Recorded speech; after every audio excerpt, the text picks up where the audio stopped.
Olá! Hoje a gente vai fazer uma verdadeira viagem no tempo, sabe? Vamos mergulhar nas pesquisas que são a base de tudo, os clássicos que colocaram o engajamento familiar no mapa da educação. Pois é, essa pergunta, ela parece simples, mas moveu décadas de estudos. O que realmente faz a diferença para o sucesso de um estudante? Será que é a escola? Ou tem algo mais aí? Bom, é isso que a gente vai descobrir juntos. Então, para começar essa história, a gente volta para 1966, um ano em que um relatório específico caiu como uma verdadeira bomba no mundo da educação. Ele mudou completamente o rumo da conversa sobre o que leva um aluno ao sucesso. Tá aqui o marco. Em 1966, um estudo gigantesco, liderado por James Coleman, que ficou famoso como o Relatório Coleman, é publicado. E olha, ele causou um verdadeiro terremoto. Ninguém esperava por aqueles resultados. As manchetes da época foram assim, bem diretas e polêmicas. Imagina só o choque. A ideia de que as escolas talvez não fossem o fator principal. Isso gerou um debate enorme, e com razão. Mas calma, o que o relatório dizia, na verdade, era um pouco mais sutil. A grande descoberta foi que o histórico do aluno, ou seja, o nível de educação da família, a condição socioeconômica, tudo isso era um indicador de sucesso muito mais forte do que a qualidade da escola em si. O impacto disso foi gigantesco. Pensa só, um único relatório abriu caminho para mais de 40 anos de pesquisas. Ele praticamente criou um novo campo de estudo, totalmente focado em entender o papel das famílias na educação. E a partir dessa ideia inicial, outro grande pensador veio e expandiu o conceito. Ele nos fez olhar para além da família, para entender todo um sistema de influências que cerca a criança.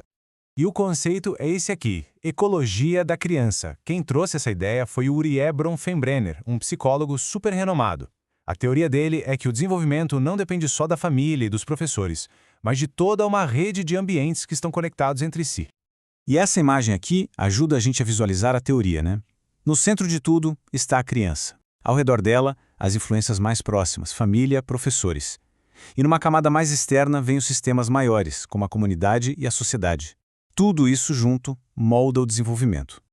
Beleza, então a gente avança algumas décadas no tempo. E o que acontece? As pesquisas mais modernas foram testar essas teorias, de Coleman e Bronfenbrenner. E o resultado? Elas não só confirmaram tudo, como mostraram o quão essenciais essas ideias eram. Um bom exemplo é essa pesquisa do Consórcio de Chicago. Eles queriam descobrir a receita do bolo para uma escola melhorar. E eles chegaram a 5 pilares essenciais, e olha só o que está ali, lado a lado com bons líderes e bons professores, o forte engajamento da família e da comunidade. E aqui, gente, está o pulo do gato. A descoberta mais poderosa foi essa. Mesmo que uma escola tivesse os outros 4 pilares, líderes incríveis, professores ótimos, se o engajamento da família fosse fraco, a escola simplesmente não melhorava.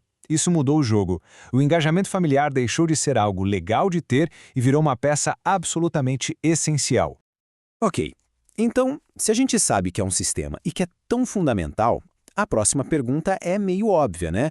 O que, afinal, motiva as famílias a participarem da vida escolar dos filhos? Para responder essa pergunta, a gente recorre ao trabalho de 2 pesquisadores, Kathy Hoover Dempsey e Howard Sandler. Eles se dedicaram a entender justamente isso. O que eles fizeram foi ir mais fundo, olhar para a psicologia da coisa.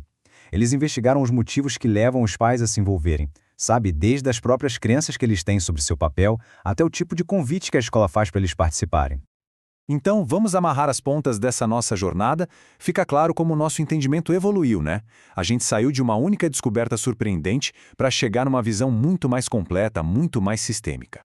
Essa linha do tempo resume tudo de forma brilhante. Começa lá em 66 com a ideia bombástica do Coleman. Depois, nos anos 70, vem o Bronfenbrenner e dá uma estrutura de sistema para tudo isso. E finalmente, nos anos 2000, o Consórcio de Chicago traz a prova definitiva. É uma evolução de mais de 40 anos de pensamento. E para fechar, fica essa reflexão. Conhecer toda essa história nos ajuda a pensar no futuro. Com base em tudo isso que a gente viu, a pergunta que não quer calar é: o que a gente pode fazer de diferente hoje para fortalecer essa parceria que a gente já sabe que é tão essencial entre a escola e a família?